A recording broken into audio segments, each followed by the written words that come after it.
Good morning, everyone. I'm Carol Willis, Chief Executive of NFER, the National Foundation for Educational Research, and I wanted to thank you all for joining us today.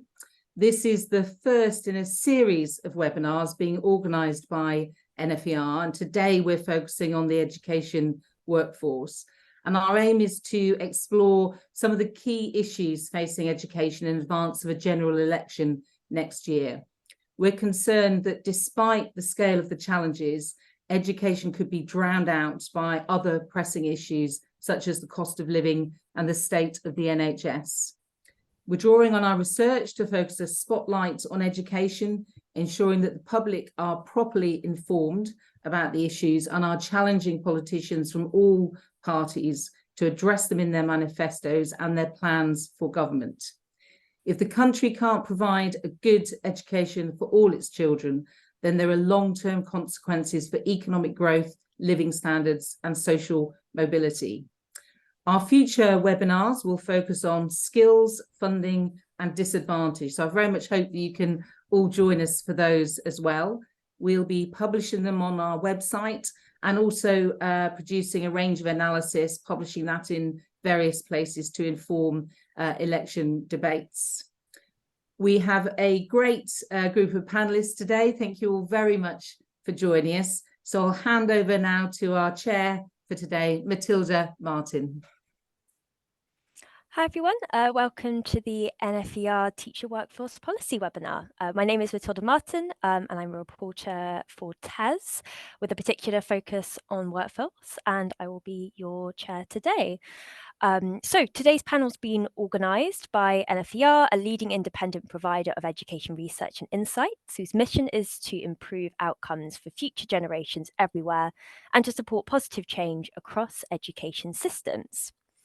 So today they have brought together a panel of policy experts to discuss the policy interventions that may address the ongoing recruitment and retention issues, as well as how the main political parties may look to tackle the issues in the development of their manifestos ahead of the next general election, which, as we all know, isn't that far away now. So why now? While there was a previously unprecedented increase in teacher training applications during the pandemic, numbers have fallen sharply since then, with retention also once again becoming an issue. So today on the panel, we have Jack Worth, School Workforce Lead of the NFER. Jack is an expert on the school workforce and has authored a number of publications at NFER, analysing the recruitment, retention and development of teachers in England. Efua Poku-Amanfo, Research Fellow, Institute for Public Policy Research. Efua works within the Work and Welfare State Team with an expertise in participatory and deliberative research methodologies. She is currently leading on the place-based participatory research across the Commission on Health and Prosperity and Education. We've also got Mark Lehain, who is Head of Education at the Centre for Policy Studies. Prior to his current role, he was a Special Advisor at the Department for Education, and he's also in the past been Principal of Bedford Free School, and since then has run Parents and Teachers for Excellence, the New Schools Network, and the Campaign for Common Sense. And lastly, but not least, we have Sherae, Founder and Director of Enact Equality, a non-profit organisation that has built an anti-racist movement made up of businesses, brands, celebrities and charities, whilst also creating a cross-party alliance of politicians at local and national level. She's also the founder of the APPG for Race Equality in Education, where MPs and peers spanning different political parties have joined together to campaign for greater equality. So just to run through quickly the structure of today's webinar, we'll have a presentation of findings from Jack Worth, and each panelist will then be invited to respond to the key findings for 5 minutes. We'll then have a Q&A session, followed by a summary and closing remarks. Also, just to flag with the Q&A discussion, because we're using the Zoom webinar platform, could all participants please use the Q&A function, which can be found in the toolbar at the bottom of the screen. Thank you very much. And without further ado, I will pass on to Jack. Thank you very much, Matilda. Good morning, everyone. Welcome to this talk about teacher recruitment and retention. It's a really important time to be talking about this.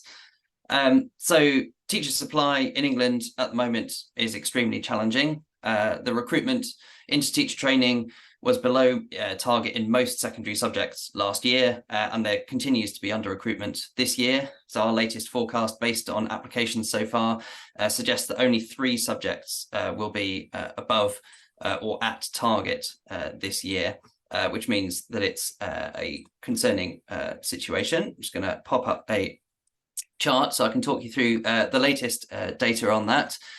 So that latest picture follows many years of under-recruitment before the pandemic, which led to the government's teacher recruitment and retention strategy being developed and then published in 2019. So this is a good time for refreshing that strategy, as announced by DfE this week. But there are long-term issues to address that will need sustained action into the next Parliament. So the current situation, so there's a weak level of recruitment into teacher training, which has been bolstered by bursaries this year, bursary increases across a few subjects, but you can see in the chart there, it remains below the pre-pandemic levels. But also, it's not just about recruitment. Recruitment isn't the only way out of this. Retaining more teachers would help meet the supply challenge by bringing the recruitment targets down. So every 6 teachers we retain means that we need to recruit 10 fewer teachers. So the power of retaining teachers. So what does undersupply mean for secondary schools? Well, it means they may struggle next year and the year after next to recruit the high quality teachers that they need into the schools. And despite the best actions of school leaders to mitigate the impact on pupils, there's likely to be non-specialists teachers teaching in some subjects or in quite a few subjects, and or other solutions like expensive supply teachers. And this suggests that there will be negative consequences for the quality of pupils' education. And finally, it's not just about teachers or about schools. So our cost of living report on the workforce last week highlighted the challenges schools are facing with recruiting and retaining support staff, while also there's been new data on the FE workforce, which my colleagues have written about recently, showing issues with unfilled vacancies, as well as other issues. So, as we approach election time, what could and should the political parties be offering on this policy issue? Well, so we think the first priority should be to acknowledge that teacher supply is a top issue that needs policy interventions and solutions. The 2019 election manifestos, back at the last election, all contained policies aimed at improving teacher supply. The Conservatives on a £30,000 starting salary to attract the best talent into teaching, and Labour on increasing teacher non-contact time, ending high-stakes testing and replacing Ofsted, and restoring the real terms value of public sector pay. The supply situation has intensified since the pandemic, so there needs to be a fresh focus on policies that address the challenges. So we think there needs to be a long-term strategy on pay and financial incentives. The evidence that pay and incentives can both improve supply is really strong. So it is a key tool that government can use. Our recent paper, supported by the Gatsby Foundation, sets out the forecasted costs and impacts on teacher supply of different available policy options, which we hope will be useful to policymakers developing their plans. The strain on public finances means that the search is on for high cost effectiveness, and the pay review body for teachers has signalled that, quote, targeting remuneration to address particular workforce challenges should be considered. But our analysis also shows that while there are some policy options that are more effective than others, and they are available, some have other potential side effects, such as reducing incentives to progress potentially, or increasing the gender pay gap. So careful trade-offs need to be made. The levelling up premium is a policy that's been introduced, but it comes to an end in 2024. So there's an opportunity to redesign it in the next Parliament. Given the strong evidence of the effectiveness of early career payments, we think there's a very good case for widening eligibility to all schools nationally and increasing payment generosity, all to enhance its impact. Targeting resource solely towards shortage subjects remains an important feature. And there's also a good case for targeting higher payments at schools who work in teachers who work in schools in serving disadvantaged communities, given the additional staffing challenges that those schools face. So Labour has already outlined some plans to redesign these payments if it is in government, and a budget of £50 million suggests that it will expand on the current scheme. And the Conservatives may well look at this as well, given the supportive evidence behind a policy that it introduced and the need for it to retain teachers. So Labour has also said that it will review teacher training bursaries to make sure they are a cost-effective use of scarce resources. And we have some upcoming new research later this year on that exact topic that I guarantee will be useful for that review, should it be conducted. So despite all the talk and the salience of pay in the media during the recent teacher strike action, it's workload that's the #1 reason why teachers say that they leave teaching. So the government can point to a range of metrics that show that workload has improved since the middle of the decade, and teacher retention rates along with it. But government has also recognised that more needs to be done and has set up a workload task force to devise further improvements to reducing workload. So teachers continue to work long hours, and most feel that their workload is unmanageable. And it's administrative tasks, data recording and input, dealing with behaviour incidents, planning and marking are all the areas that teachers continue to say that they feel they spend too much time doing. So Labour has set out some ideas about reducing pressures on teaching, including reform of Ofsted and recruiting more teachers, although there's little real detail yet so far on both of those. So Labour has also been talking about increasing support services, such as mental health services for children and young people, and the excellent Education Support Commission on Teacher Retention highlighted the lack of support services as a teacher workload issue in its recent report, which also needs addressing. So finally, there's been increasing public discussion over the last few years on ethnic disparities in society. And our recent study with Teach First and Ambition Institute on the racial equality in the teaching workforce provided a comprehensive picture, the most comprehensive picture to date, highlighting the significant underrepresentation of people from ethnic minority backgrounds, especially in school leadership, and also identifying the ethnic disparities and progression throughout the teaching career pipeline. So we would like to see political parties make commitments to addressing these disparities, both to promote equal opportunities, but also, as our advisor on that research programme, Sufyan Sadiq, said, to gain from a pool of potential talent that could help fill recruitment gaps that is not being tapped. So the coming election is an opportunity for the political parties to put forward policies on how they plan to address the teacher recruitment and retention challenge. The action needs to be radical to meet the intensity of the current challenge, but it will also inevitably be constrained by the state of the public finances. So that's why the research evidence on what policies are effective and which are likely to be most cost effective is so vital for guiding the parties. The evidence can help to make sure the policy commitments they make to the electorate are also the ones that will ensure that more pupils have a high quality teacher in the classroom, enabling them to reach their full potential. So I will hand back to the chair then. Perfect. Thank you, Jack. Some really, really interesting insights there. We're now going to come to the contributions from the panelists. And if we will start with Efua Poku-Amanfo. Great, thanks Matilda, and thanks NFER for inviting me to speak today, and also thank you Jack for your presentation, really interesting. So I'm Efua Poku-Amanfo. I'm a research fellow at the Institute for Public Policy Research, also known as IPPR.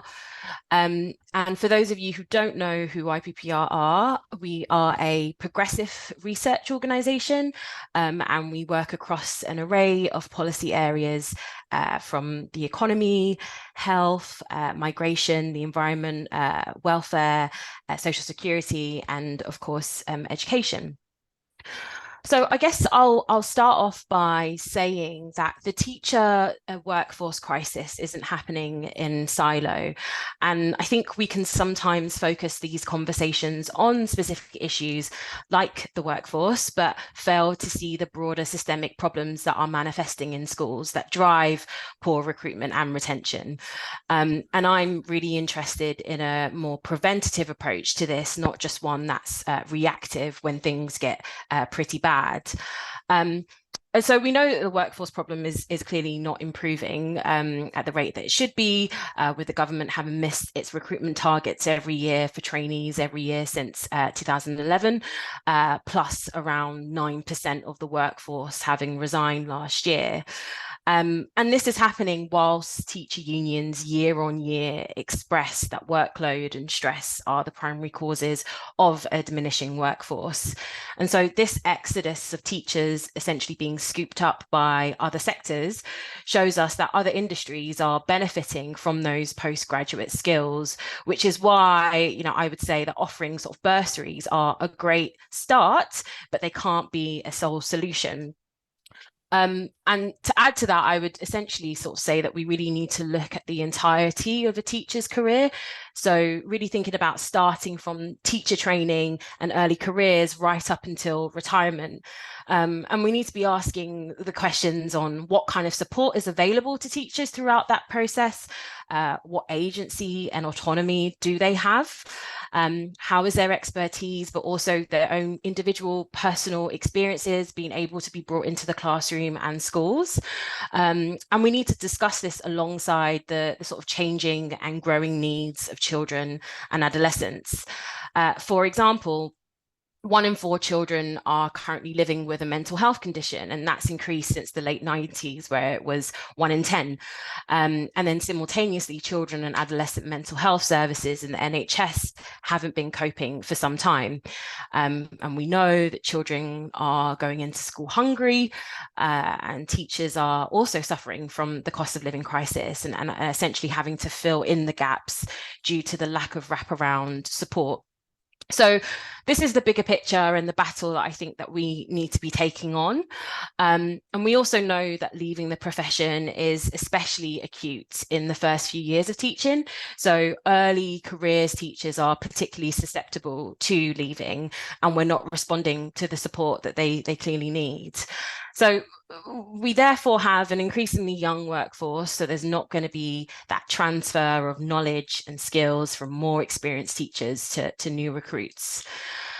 So I guess what can we do? Well, at the Institute, we've undertaken research over the past few months. We've spoken to young people, school-age young people, and polled teachers to start to think about what a shift in the school system could look like.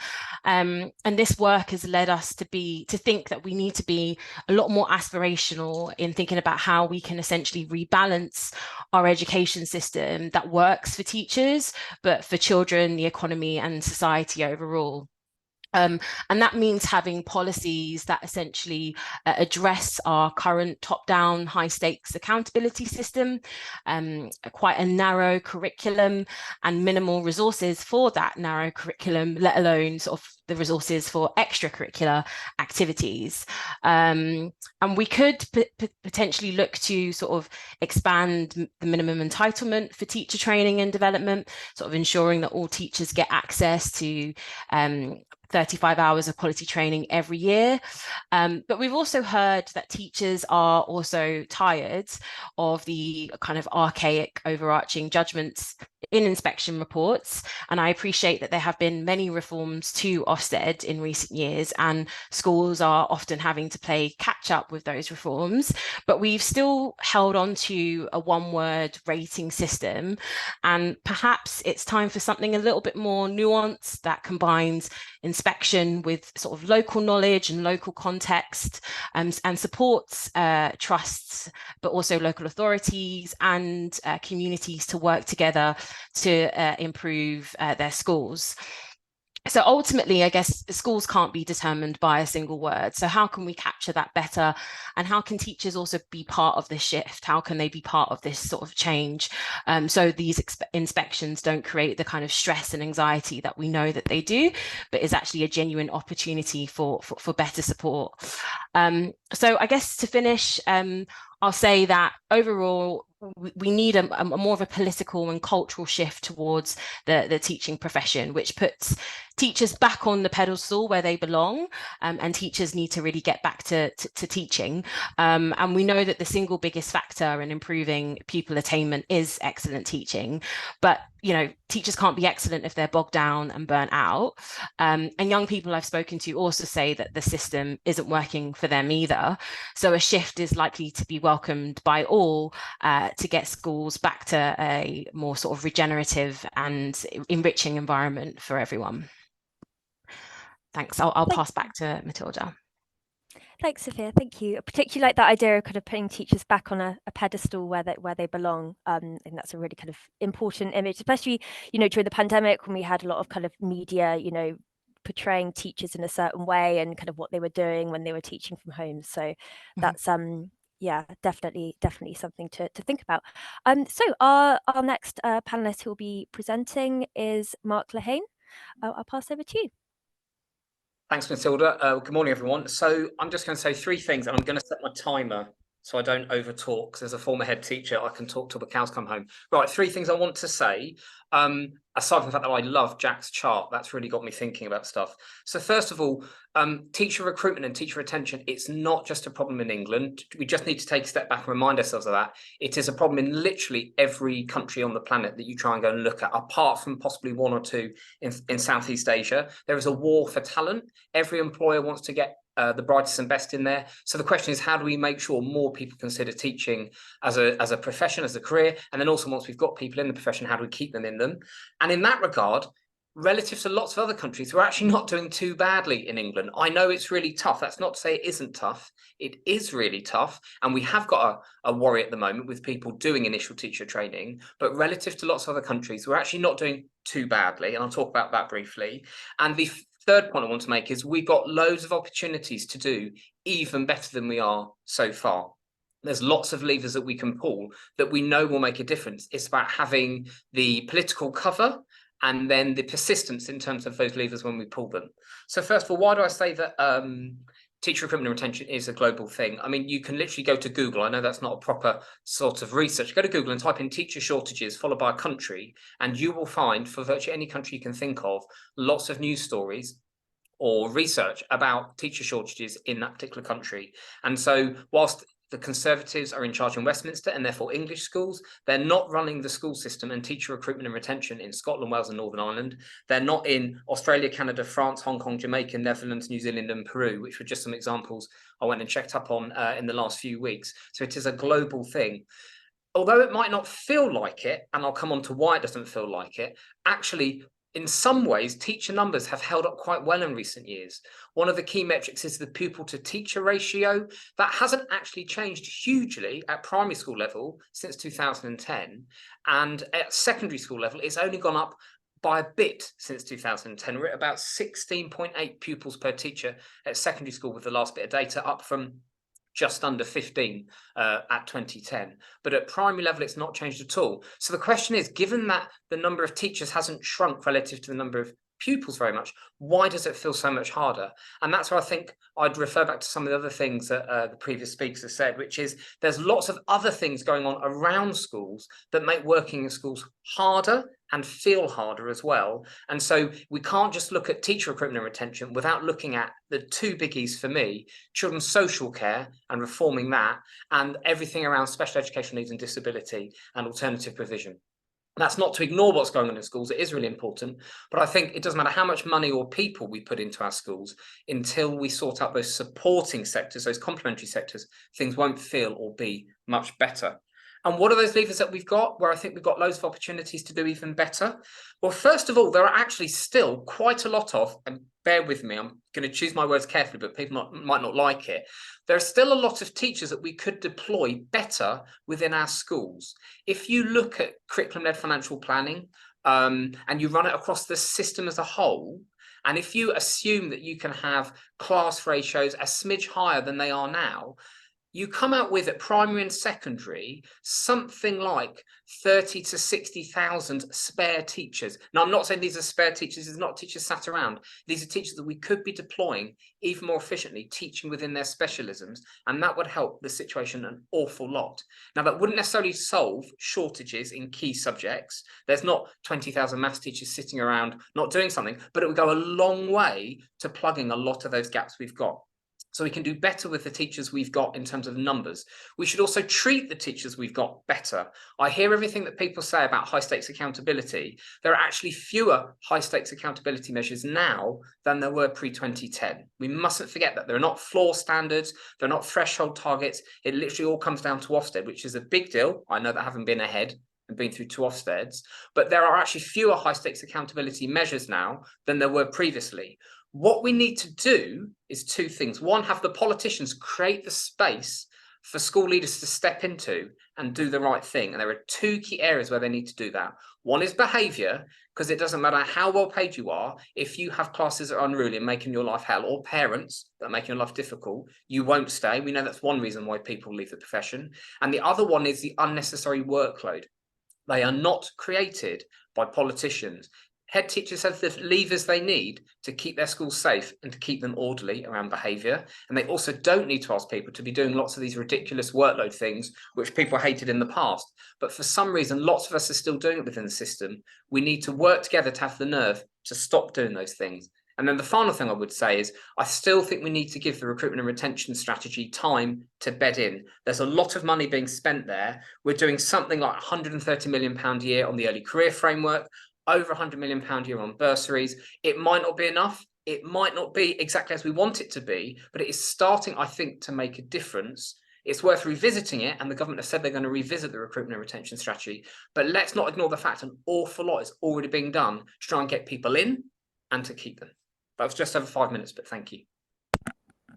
Thanks, Mark. Thank you very, very much.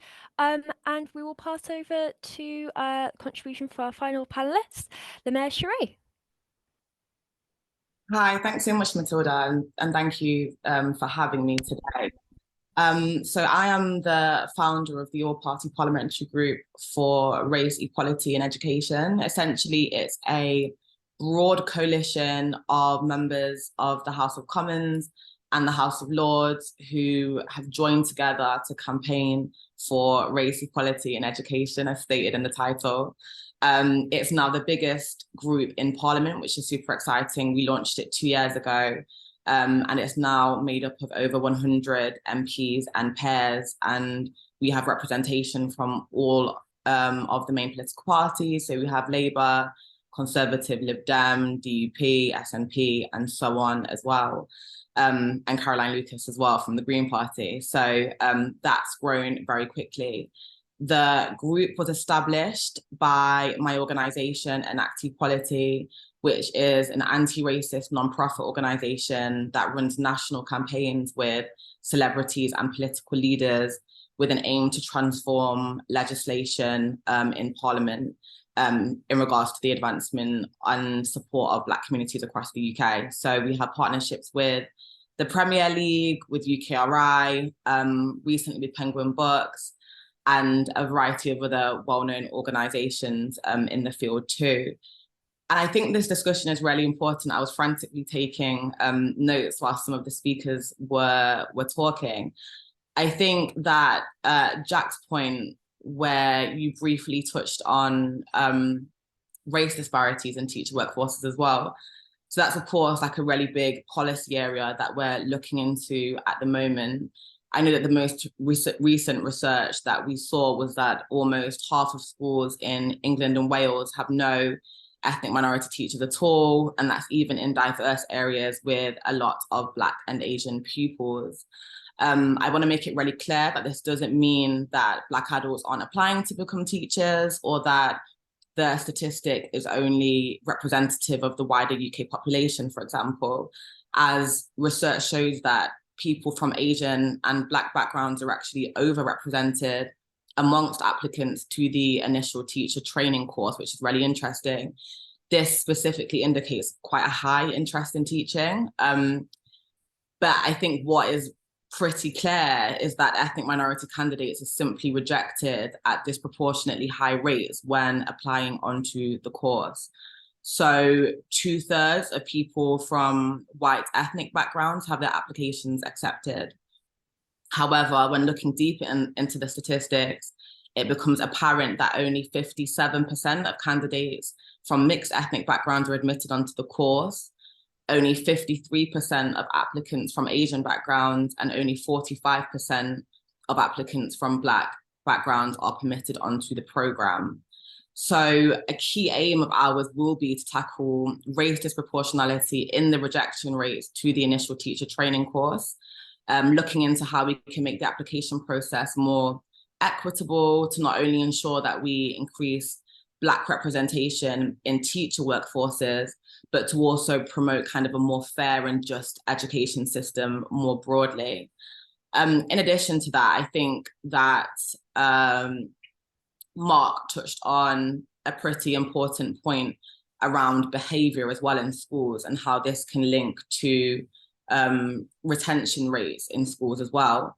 So we recently launched quite a large-scale national campaign around county lines that was launched in Parliament last week, and you may have seen it on Sky News and on the ITV. It hit quite a lot of headlines.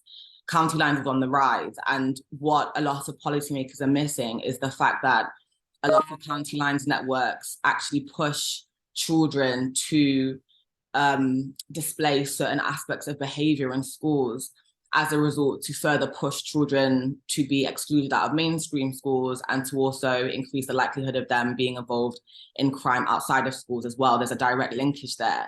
And a lot of teachers are unable to spot these kinds of behaviours. Same with a lot of parents as well. And I think that should be something that's highlighted more, and there should be more awareness raised around that as well. I also think that issues around poverty should also be tackled more broadly, especially when discussing things around behaviour and the school system more broadly.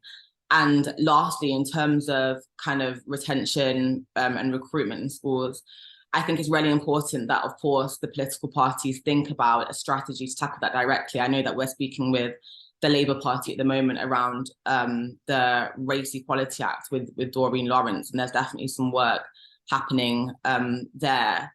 And I think the last point I wanted to make is that we recently launched a campaign with Penguin Books where we gave out free books written by Black and Asian authors to a variety of parents and schools. And when we launched the programme, we assumed that the vast majority of applicants who applied for the free book bundles would be kind of parents and so on.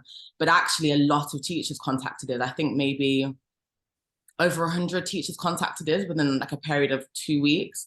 And what we found was that a lot of teachers were saying that they were actually having to purchase books out of their own pocket, that the situation was really difficult, and that they were actually the ones who were able to identify the children who kind of needed the support the most.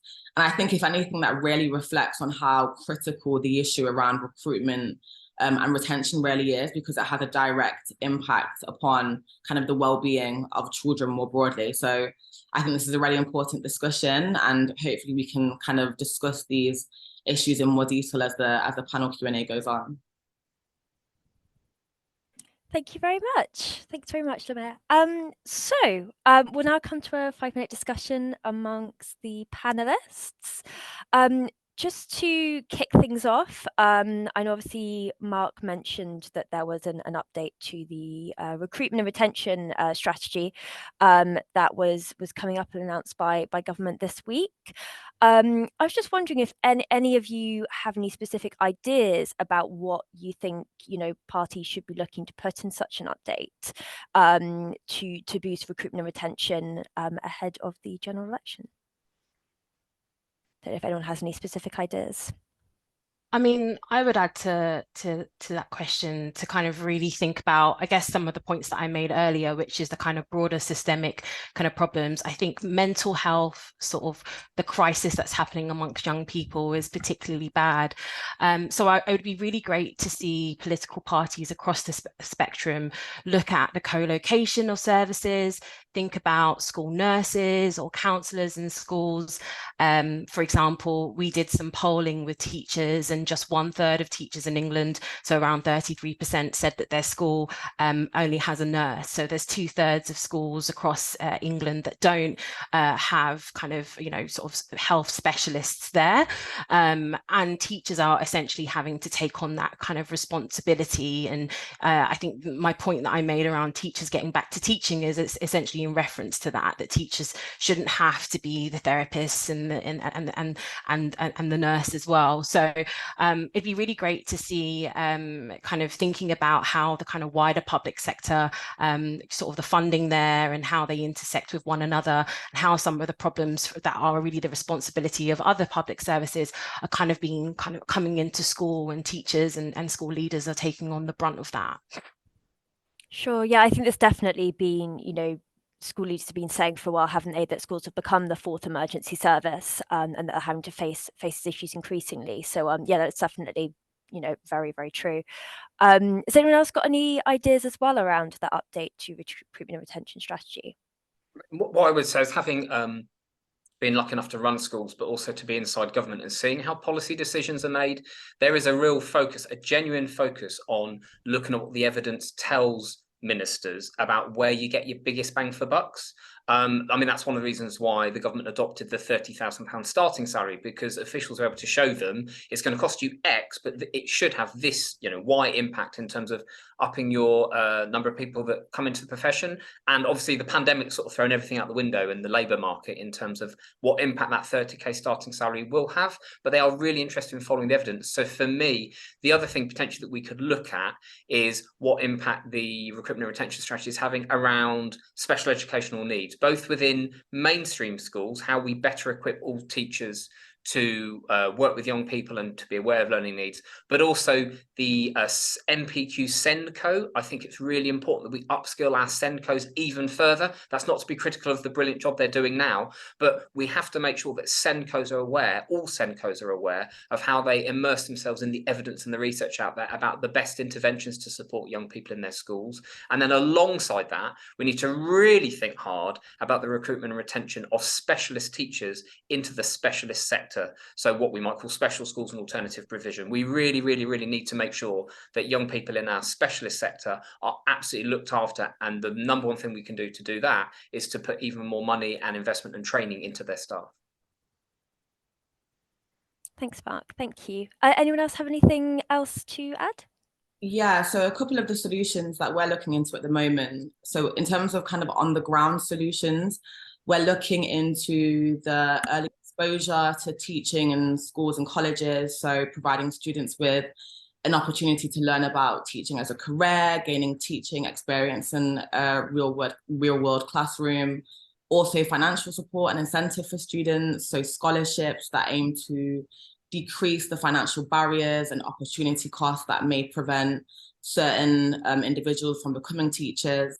And I think a really interesting one that we're looking into is career changer programs, so such as alternative route teacher certification that both decrease barriers to entry into the profession, but also focus on recruiting more locally. I think what's quite useful is that a lot of the organizations that we're working with at the moment are also promoting the notion of hiring external organizations or specialist groups that can actually help schools kind of enhance their strategy, especially around the recruitment of more diverse teachers as well. And other solutions which may be of interest are tools to identify and track where and how racial bias is holding particular schools back, ethical recruitment platforms which help prevent bias, and so on as well. And in terms of policy solutions, so we're working with quite a few parliamentarians at the moment around looking at financial incentives, such as offering higher salaries on recruitment bonuses, helping to attract new teachers to different roles, particularly those in challenging schools, rewards given directly to teachers rather than allocating extra funds to their school. And with regards to retention, there's quite a lot of evidence to support kind of reducing workload, which I think has been mentioned quite a lot through a few different speakers today, but also improving teacher working conditions more broadly. I mean, the heavy workload issue is something that we're seeing quite a lot, and there's quite a lot of feedback that we're receiving on pretty much a week by week basis. So we know that cross-party, a lot of political leaders are looking into how they can reduce workload in general. So I think that's something that we definitely want to explore, especially within the next 3 months. Sure. Is it possible if I just sort of come off the back of that, sort of on the point of sort of alternative provision? It's obviously incredibly important, but we currently have a problem where many special educational needs children are in school without an education, health and care plan. So when we talk about special educational needs, there's also lots of research to show that the arts are really beneficial for children with special educational needs, but also, you know, we see lots of schools that don't have sort of drama teachers, art teachers, or extracurricular activities. But also children are more likely to be sort of engaged in their school career altogether if they're engaged through those other kind of, they have a more diversity of their subjects. So those core subjects can also benefit too if they have a kind of a range of subjects. And I think what Lamaya was saying in her initial speech on there being a need for more BME sort of teachers is really interesting. And I would imagine having more of that sort of representation can support many students, especially those at risk of exclusion, which is disproportionately higher amongst Black and ethnic minority students. And we just saw last year that exclusions actually reached a record high. So there are now some discussions that actually some of those exclusions maybe weren't justified, but they're probably a sort of symptom of the kind of sort of overwork and stress that teachers are facing. So that, you know, exclusions are happening more often than they need to. So I think that needs a review. And what people might often call behavioural problems are actually sometimes, you know, a call for help amongst those students that actually need that additional specialist support. So I'd really like to see politicians engage a bit more with this discussion, because I think it's been a conversation that's kind of remained on the sidelines as of right now. I think that's a really, really important point. Sorry, just to add on that, completely agree with that point. We know that Southwark Council introduced a no exclusions policy where they asked teachers to actually sign up to commit to no exclusions in their schools and to take a more kind of restorative approach around keeping the child in school, but exploring the issues as to why their behavior is the way that it is. I think the approach that they said was looking at the harm that's been done, looking at how it can be rectified, and then trying to create solutions as to how it can stop happening again, essentially. And that approach has worked pretty well so far. We're seeing more councils that are looking to adopt a similar approach. And hopefully that will have a positive impact upon kind of retention rates more broadly as well. As I think Efua is completely right that sometimes behavioural, especially changes in behaviour, can be a cry for help. And as I said earlier, it also can have a link around kind of county lines as well, also issues in dysfunctional households and so on. So there's quite a lot of kind of more broad issues that are often there that aren't identified by teachers. But again, as some of the panelists have said, is it the teacher's responsibility to identify those issues? Are they able to, given the workload that they have?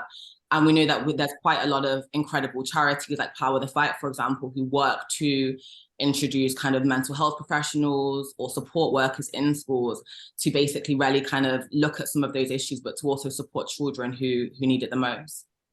Thanks, Samara. Thank you. Thanks. Sorry to interrupt. Yeah, we better move on to some Q&As now. We've got some coming through. Oh, sorry, Carol, did you want to? Yeah, I just wanted to quickly push back a bit on Mark's suggestion that we can solve some of the teacher supply challenges through redeployment and wave a magic wand and place teachers where we need them to be. From a geographical perspective, we know that's incredibly difficult. There have been lots of attempts to try and move teachers, encourage teachers to go and work, particularly in deprived areas, that have failed miserably. However, in terms of primary and secondary teachers, we know that over the next few years, at least, we've got rising pupil numbers in secondary and falling pupil numbers in primary. So I've thought for a long time that there's scope to look more carefully at whether or not primary teachers can be retrained to potentially move into secondary. So I think that is one area of redeployment. If teachers want to explore that, that should be looked at more carefully as part of longer term thinking. Thanks, Carol. Thank you very much. Yeah, that's a really, really interesting point. So we'll move on to the Q&As now. So I'm just having a look at what we've got. So we've got a question from Suzanne Howard. Do you support an undergraduate teaching apprenticeship to add a route into teaching for colleagues in support staff roles without a degree? I don't know if there's anyone in particular that wants to answer this question, or I will just pick on someone. So I used to be really opposed to the idea of like a degree apprenticeship route into teaching, but I've done another U-turn on that. I actually think we just need really great people to come into teaching, and I think the more ways we have that are high quality and they get everyone to the same high standards we have, the better. So I think it's definitely something that's worth exploring. I know it's sort of being explored. You rarely see Gillian Keegan in public without her talking about the fact she's an apprentice and about how we want to have more good quality apprenticeships. So I think it's not a question of if, but when that happens. And like I said, the challenge is, or the key is, to make sure it's a really, really good route, just as we want young people who are choosing apprenticeships rather than university for any other job or for any other specialism. We want them it to be a really positive alternative rather than a second best, because it absolutely isn't or shouldn't be a second best, and teaching's no different. Sure. Thanks, Mark. Thank you. And got a question from Hannah Duncan. Oh, sorry, could I answer that question? Is that okay? Sorry, I did see your mic come off. Oh, sorry, no, I didn't put it on. I think I just wanted to add that I guess I can't see the problem of an apprenticeship. I think degrees are particularly expensive and they don't necessarily prove to be beneficial. But what I would say is that any kind of apprenticeship shouldn't kind of throw sort of apprentices straight into the classroom like we do see with some other kind of training programs, which are just essentially kind of money saving schemes. And there should be time spent on pedagogy, actually thinking about teaching as a vocation and not just any old job that anyone can do and be thrown straight into the deep end. And I think that is part of the problem where kind of early careers teachers get really, really overwhelmed. So I don't think that the model of whether you need a degree or postgrad or apprenticeship necessarily matters, but I think what the substance of that is where I'd be interested in seeing whether that would be effective or not. Thanks, Sophia. Thank you. So next question from Hannah Duncan. So flexible working hasn't been mentioned, but it is in the recruitment and retention strategy. Do you think it has an important place in supporting the retention of teachers across their careers through to retirement? Jack, do you want to come in on this one? Yeah, so I definitely agree. I think it does play an important role. It was in the recruitment and retention strategy, and I think that there's been a lot of thinking and work on it. But it's about those benefits to retaining teachers and attracting different teachers in, attracting more teachers in by offering flexibility and not just part-time working, although the sector has struggled with kind of keeping up for demand for part-time working among teachers, but also other forms of flexibility which can really help, like PPA at home and things like that, which secondary schools in particular with timetabling continue to struggle to do. But I think, part of the reason why it's an important time now to refresh the 2019 strategy is what's happened in the wider labour market and what's the situation teaching finds itself in terms of being a relatively inflexible profession, because the pupils are in school, the hours are what they are. And the world of work outside of that for professionals, graduates, in terms of alternative occupations, is a real transformation in how flexible work is outside of that. And teaching needs to compete. It's going to struggle to really keep up with that and to offer the same as other professions do. But we need to really think clearly about what that means for the competitiveness and the attractiveness of teaching, even if it means compensating in other ways, because the transformation that we've seen since 2019 on that is a real threat to the competitiveness of teaching. Thanks, Jack. Thank you. Does anyone else want to come in on that, or should I move on to my next question? The only thing I would add is, we mustn't ignore the fact, and I really feel it now that I'm not working in schools, one of the big flexibilities we have for teachers in schools is the school holidays. Let's be really, really clear. In terms of, if you've got young children, those holidays are a blessing. You know, I've got my 25 days annual leave plus bank holidays, and I've got to try and eke them out over the course of the year. So we absolutely are going to have to look at what flexibilities are available in order to keep people in the job or to encourage more people to come in. But let's not overlook the fact that 3 months a year, and I know teachers, I know we all work on holidays when we work in schools, I get that, but there's 3 months a year where you don't have to be in the workplace. So there's quite a lot of flexibility there already, which most other employers can't compete with.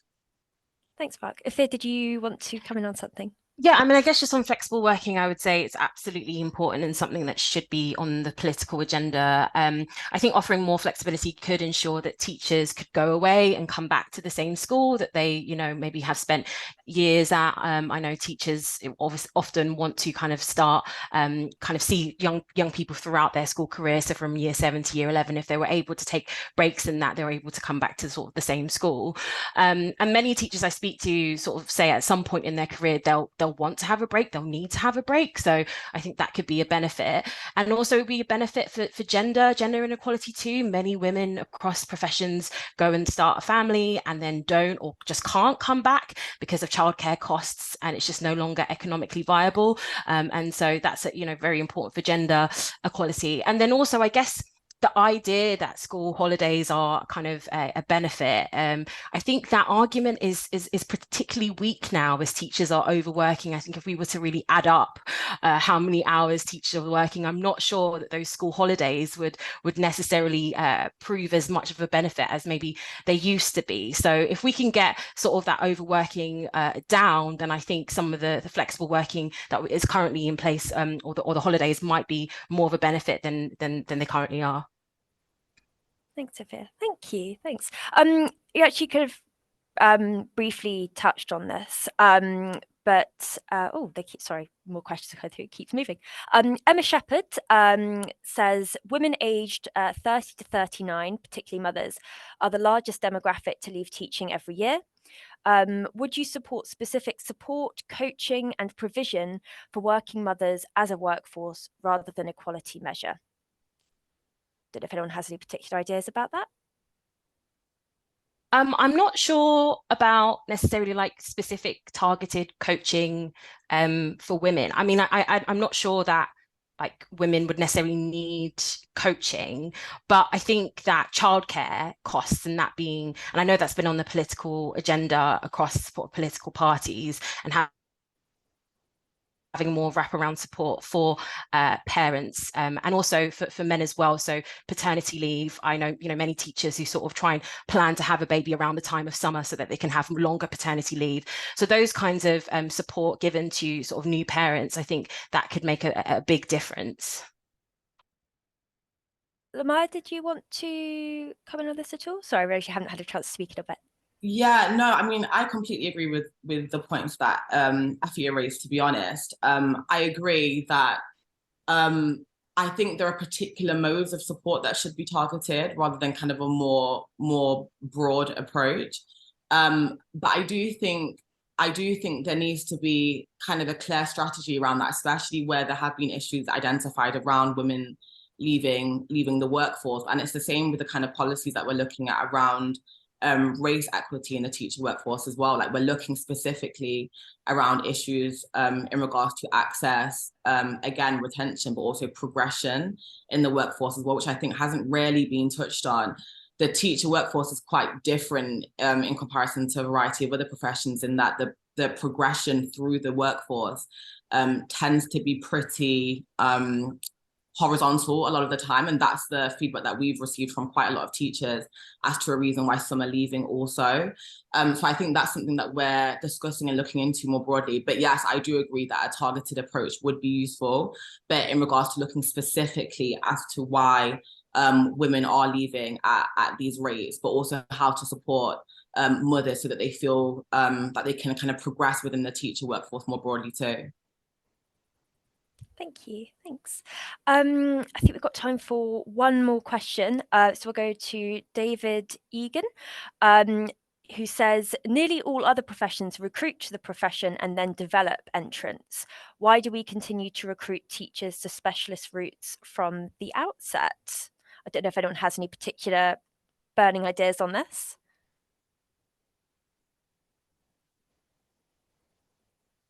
Mark, I'm going to come to you because you look like you're thinking quite hard about it. I suppose, well, one of the main reasons why we recruit and train teachers the way we do now is because that's how we've always done it. And the question is, why did we do it like that? And there'll almost certainly be good reasons as to that. Well, no, what I was thinking about was, given that in the English school system, we're moving overwhelmingly towards a trust-driven system, so groups of schools working together in very tight collaborations, money going straight into those trusts so they can deploy it as they see fit. When you have groups of schools working together, you can deploy your staff more flexibly within a locality, I hasten to add, Carol, as opposed to necessarily across regions or nationally or what have you. And actually also academy trusts have a lot more freedom if they wish as to how they recruit teachers. Obviously, they have to go through the standard routes if they want to get them QTS and stuff like that. So the question is, why haven't we seen more innovation in terms of how we train our teachers and get them into professions since we've moved down a trust route? I guess the answer is we haven't had big, tight multi-academy trusts who are the big enough organisations, who are the organisations that are big enough to do those innovations, to try different routes, although you have seen it with some of the big ones like Harris and United Learning and so on. Why haven't we seen more? And I suppose it makes me think one of the few policies we know about schools that Labour have announced so far is that they want to take away the right of academy trust to employ people without QTS. So whereas probably most of the time we want more flexibility for schools in terms of how they recruit and deploy their staff, we're probably going to see less. So we probably need to work through the consequences of that, which is a long rambling way of saying I haven't answered your question, but there are probably very good reasons why we do it like this. But I'd like to see us explore perhaps more different ways of getting people into the profession. The question is, how do we do that given things? Sure. I think it's to do with the learning curve. I think Mark's reflection is right that it's just the way it's always been done. There's probably a really good reason. And I think the reason is probably because there's a huge learning curve to teaching. There's a lot to take on about teaching in general, and then plus at secondary level, the sheer quantity of curriculum and getting your head around all of that. There's a lot to take on. So actually, changing your specialism, being too generic and moved across different specialisms is actually really destabilizing when you're trying to learn the craft of teaching. And that's the period where we lose a lot of teachers because, best will in the world, it's overwhelming to take in all of that and providing more support so that teachers can go up that learning curve and improve quickly and get the grasp of the teaching profession, then all the better. But I think stability and making sure teachers are focused on a few things and are improving those few things and focusing, I think is better rather than trying to be too general and end up being overwhelming. And I suppose having the 2-year ECT period is a big jump forward, actually. And I appreciate the ECF is not perfect and there are teething problems, but actually recognising it's not like, do your teacher training year, do your NQT year, boof, off you go. That it is a longer, slower, more intense process is a big leap forward. The fact of being, backed up by money speaks volumes. Thanks both. Okay, yeah, so sorry, we're gonna have to wrap up now. Haven't got time for any more questions, but thank you so much to all of our fantastic panelists for attending today and bringing such interesting ideas to the discussion, and for some great questions as well from attendees. Excuse me, there's definitely, a lot to think about with the general election coming up and how we can tackle recruitment and retention. And I think, obviously, as Mark has said, this is something that, is a global problem, not just, specific to England.